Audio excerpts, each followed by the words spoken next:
ए काय झालं रे? माळावर ढोल वाजलाय. ए थांब आलो. अरे नंद्या बसलेस काय? चल की. आलो.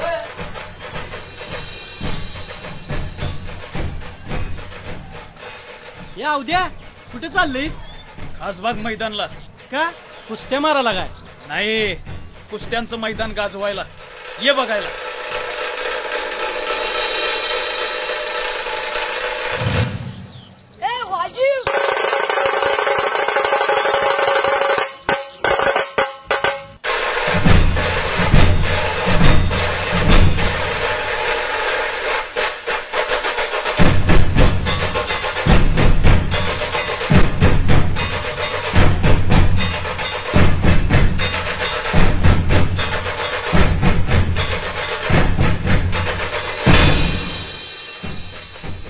आमची भाषा ढोल ताशा. येत्या 28 तारखेला खासबाग मैदानावर आम्ही येतोय, तुम्ही पण या. लक्षात ठेवा, वाजवेल तो गाजवेल.